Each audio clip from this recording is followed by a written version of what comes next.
Hay un instrumento muy peruano que es muy sencillo pero muy potente a la vez, que acompaña diversas músicas del Perú. Y realmente no sabemos muy bien sus orígenes, pero lo que sí sabemos es que sí nos caracteriza y es parte de nuestro patrimonio cultural. Soy Lucía de Altaus, bienvenidos a Tiempo Después. Mi nombre es Juan Luis Orrego, el tema de esta noche es el cajón peruano.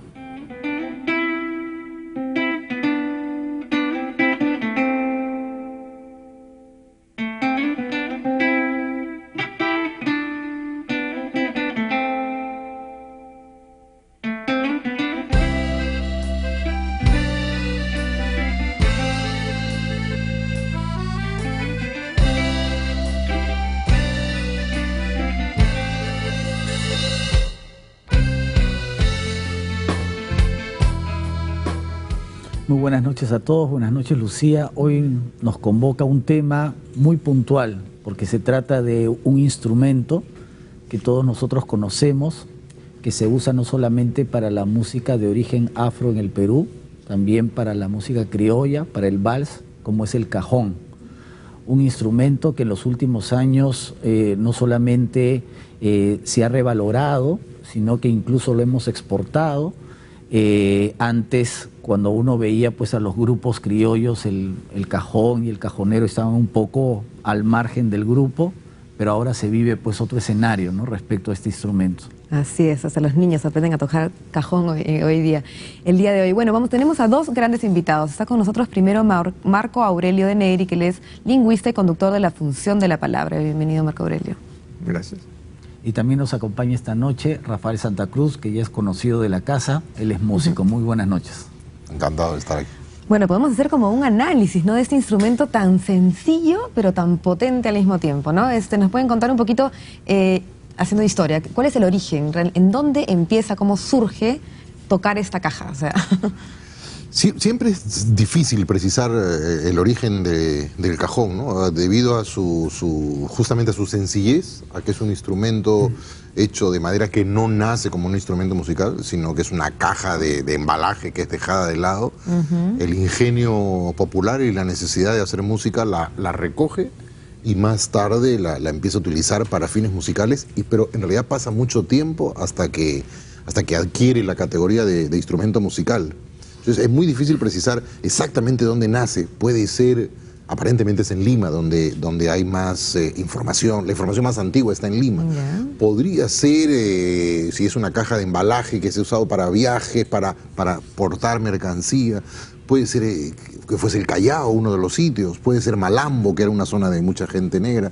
Pero es muy difícil precisar un sitio exacto y una fecha precisa. Ni siquiera aproximada, ¿no? Hay una fecha del vicecónsul de Francia que la ve en la fiesta de Amancaes. ¿Ya? Y es el primero que hace un relato sobre el cajón, por lo menos el que yo he encontrado. Pero eso ya es siglo XIX, pues, ¿no? Es siglo XIX, pero... la mitad. Mitad del siglo XIX. 1948. Sí. Eso es como texto más antiguo, ¿no?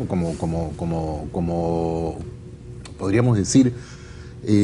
yo leí una vez... Pero Rafael, ese es el mismo cajón que describe Fuentes, porque dice desfondado. Desfondado. Claro, ese es el mismo...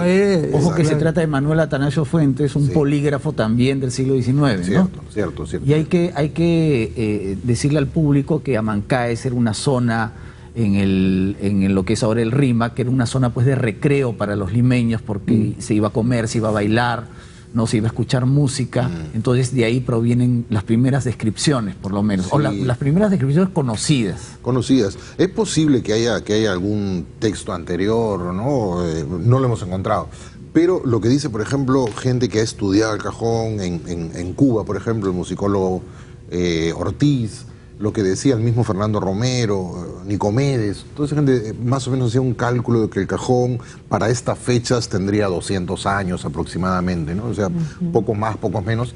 Aparentemente el cajón nace con la zamacueca, aparentemente, ¿no? A ver, eso lo puedes describir un poco, porque también la siguiente pregunta es, cómo era usado originalmente, cómo se veía, en qué momentos, en qué circunstancias aparecía. Pues todos los textos que hay, que básicamente, o sea, muchos o los más importantes seguramente, quien describe mejor Lima de esa época es Fuentes, ¿no, doctor? Es el mayor conocedor. Sí, sí. Entonces, Fuentes, Palma, Arón. Cierto. En ese orden de importancia, Cierto, y cierto. cronológico. Sí.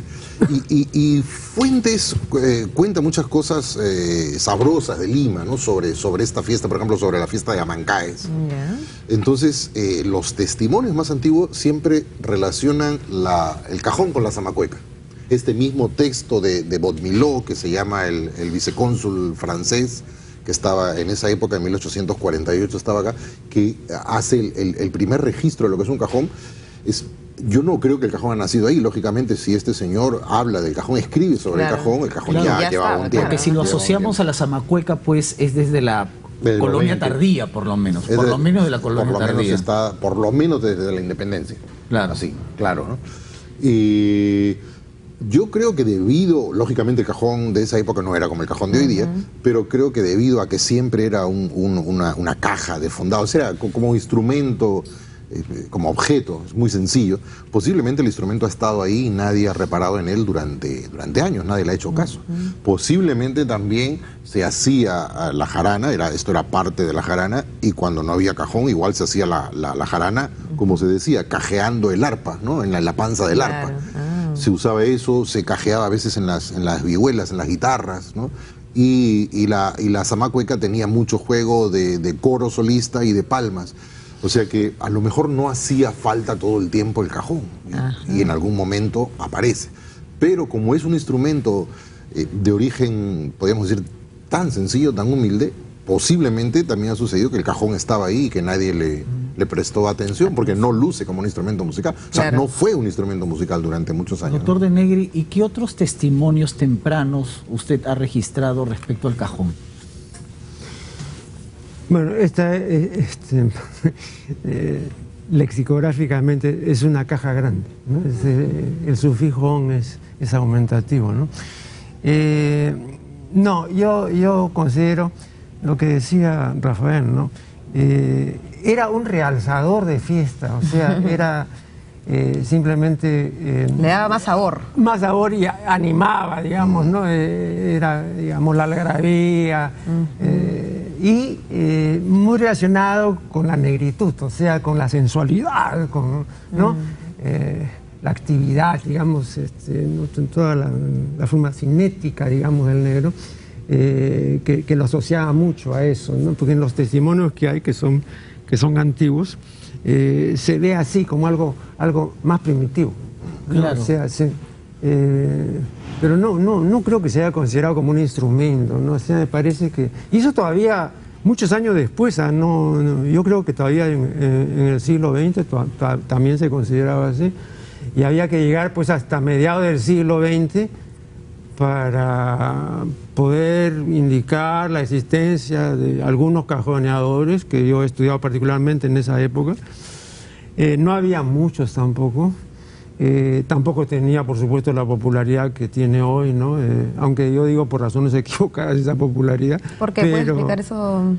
Claro, porque si no ocurre lo de Paco de Lucía y Rubén Dantas, ¿no? Y que vio pues el cajón y que entonces el señor Carlos Soto de la Colina lo vio tocar y le gustó, entonces lo incorporó al flamenco, ¿no? Claro. Entonces, por esta incorporación, ¿no? Había que rescatar eso que era nuestro, que se lo habían llevado. Entonces se hicieron una serie de gestiones y más adelante hubo el reconocimiento esto como parte del patrimonio cultural nuestro, ¿no? Pero fue por esta exportación.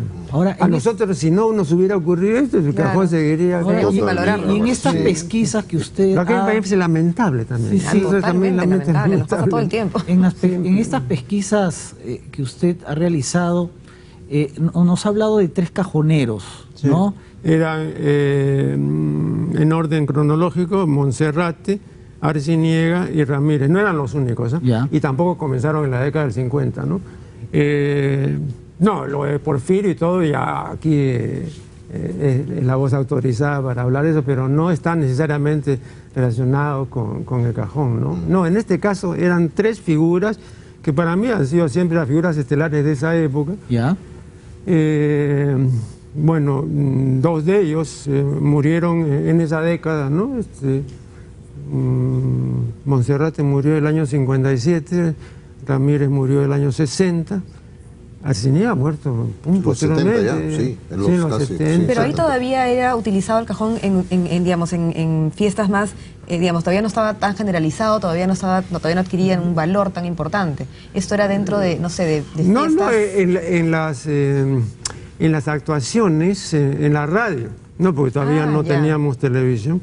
Pero entonces ya en la sabes, radio, sí, pero solamente para la marinera, ¿no? La marinera y lo que se llamaba impropiamente ritmos negroides, ¿no? Que le disgustaba tanto a la señora Granda, ¿no? Que se dijeran negroides, pues el sufijo es ¿no? parecido a, no decía pues negro, pues no, entonces, claro, sí, para eso sí.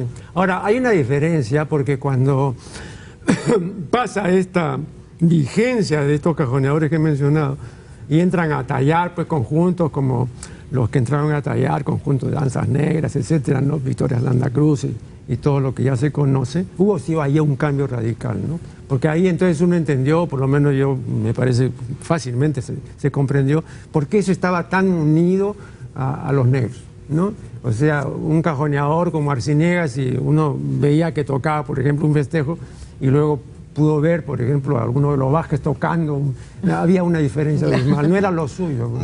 ¿Tú crees lo mismo, Rafael? Pienso que sí, seguramente hay algo muy ligado, no sé, a la memoria ancestral, ¿no? Es algo que está ahí. Y es cierto, ¿no? El cajón durante mucho tiempo no fue un instrumento importante. O sea, era un instrumento que estaba ahí, tuvo su momento de importancia, como bien dice Marco Aurelio, como realzador. O sea, del ritmo, ayudaba a la fiesta, a que la gente se contagie de lo que está pasando, se levantaban los espíritus y todo esto está acompañado de este género, de esta danza, acompañando esta danza que es la zamacueca, que además aparece como revolucionaria para los limeños. O sea, los limeños disfrutamos la zamacueca como locos, ¿no? Y se convirtió en un género importantísimo, posiblemente durante unos 30, 40 años, ¿no? Y después además deriva en la marinera, que hasta hoy la seguimos teniendo. Increíble. Y el cajón está acompañando todo ese proceso, pero siempre en un segundo plano. O sea, el cajón no es pues un protagonista. Perfecto. ¿No? Vamos a quedarnos ahí en la etapa en la que es segundo plano para pasar seguramente a la protagonista después del corte.